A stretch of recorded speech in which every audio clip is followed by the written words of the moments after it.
What's up, everybody? My name is Brian with Fortis Aquitas Christi. That is Latin for the strong justice of Christ. We are a ministry dedicated to the abolishment of abortion in the state of Minnesota and the country United States. Today, we're going to be reacting to a video of some testimony we heard by an alleged Christian pro-lifer in the state of North Dakota at the Health and Human Services Committee concerning HB 1373, which was killed today by pro-life Republicans. So let's get into his comments and see what he has to say. Human Services Committee. My name is Mark Schwartzman, and I represent and I'm the Executive Director of North Dakota Family Alliance Legislative Action. We have our organization. We are opposed to House Bill 1373 and respectfully request you render a do not pass on this bill. I'd also like to refer you to the last page of my testimony, which contains our organization's formal position on this issue, which was issued in April of 2024. As you can probably hear, my voice is about gone, so that's probably good news for the people behind me. The thing I'd like to stress, I'm not going to read everything. As a Christian organization, we believe in protecting life at all stages. We also believe that the mother is often the abortion's second victim. Similar to women who are victims of human trafficking, we believe the focus should be on punishing the source of the criminal activity. In this case, the abortionists who profit from killing innocent children by providing abortion drugs, and not the women who suffer because of it. Okay. So, in his own words, we have Christian opposed to this bill, yet believe in protecting life at all stages of development. Believes the mother is a victim, similar to trafficking.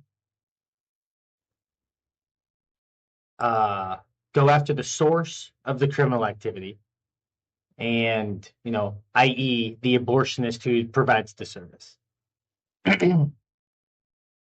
And so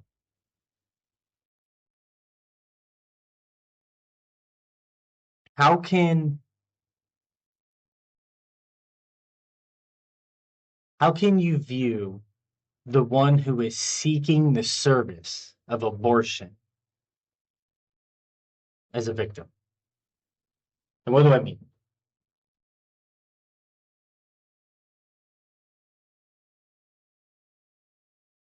The trafficker is meeting the demand of those that want trafficked human beings, right?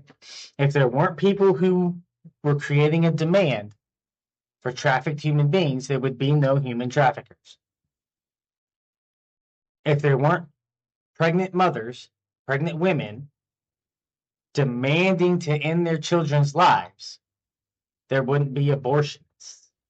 Abortionists are not going door to door and knocking on the door and asking them, hey, you want an abortion?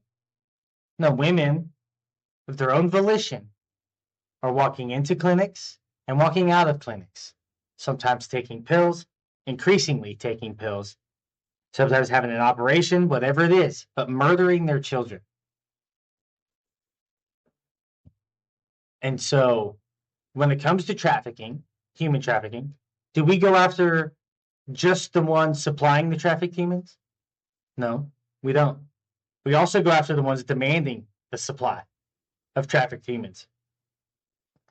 So why isn't it the same with mothers who are murdering their babies?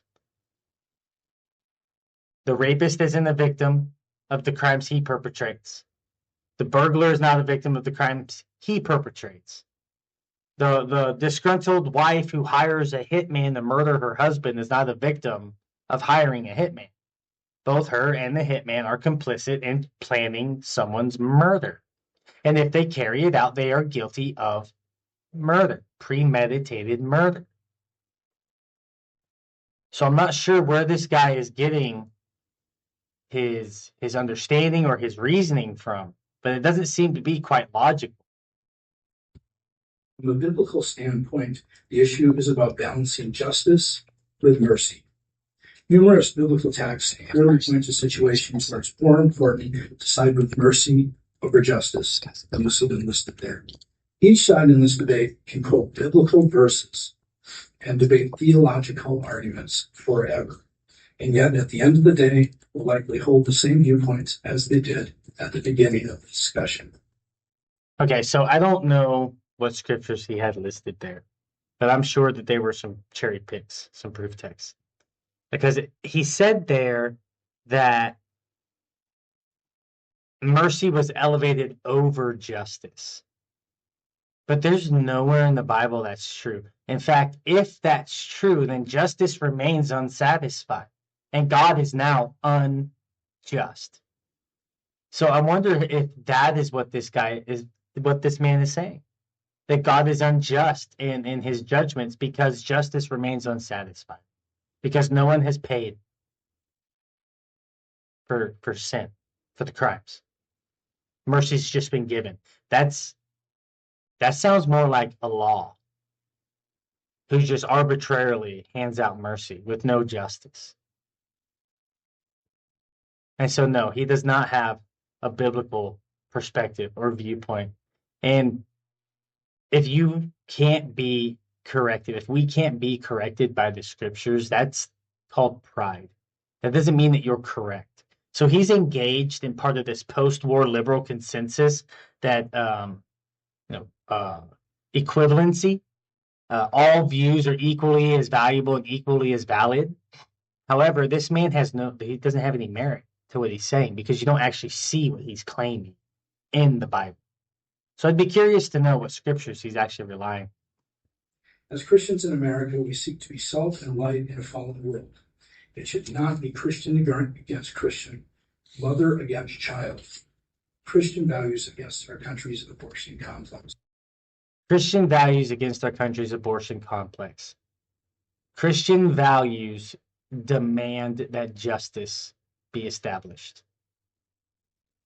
That's what Christian values demand, that impartial justice be established, that equal protection under the law be established, and equal justice be established. Those are Christian values. So I'm not sure that this guy, he understands what he's talking about. And I think he might be taking some liberties that he doesn't have, because I haven't seen a lot of evidence that this guy is actually a Christian. If this is truly what he believes, I mean,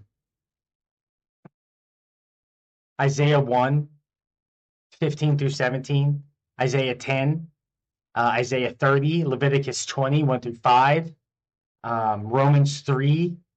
I mean, the list goes on. It goes on and on and on and on and on and on and on as to why this guy is wrong. And so this idea that mercy is elevated above justice, well, how is mercy even made available to us? Well, the scriptures tell us because Christ is our propitiation. He's our payment in full. Our payment in full of what, though? The debt. He's paid our debt in full. We deserve death for our sins. That's justice. And Christ met that punishment with dying in our place. Therefore, satisfying justice and making mercy possible by faith. I would say, kind of a final statement about justice and mercy. For those of us who are Christian, I would encourage you to think of the most significant in the Bible that you can. That is the crucifixion of Christ. That is the ultimate mercy over justice. Justice says we should be there. Christ, through mercy, is there in our behalf. Wait, what did he say? Justice says we should be there. Oh. Crucifixion of Christ. That is the ultimate mercy over justice. Justice says we should be there. Christ, through mercy, is there in our behalf. Christ was on the cross because justice demanded satisfaction. Christ had to die. He had to die. If mercy is elevated above justice, then Christ didn't have to die.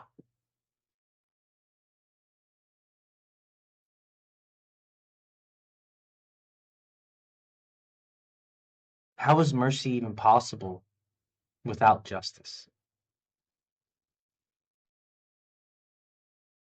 I would really like to ask this guy, who do you say that Jesus is?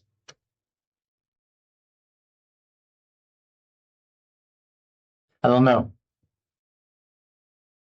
It seems like a good question to end the video on. How is mercy possible if justice is not satisfied? Let me know down in the comments below. Thanks for watching, guys. Please like and subscribe. Please help us spread the channel. Once again, thank you for joining us. Thanks for sticking around, and we'll see you next time.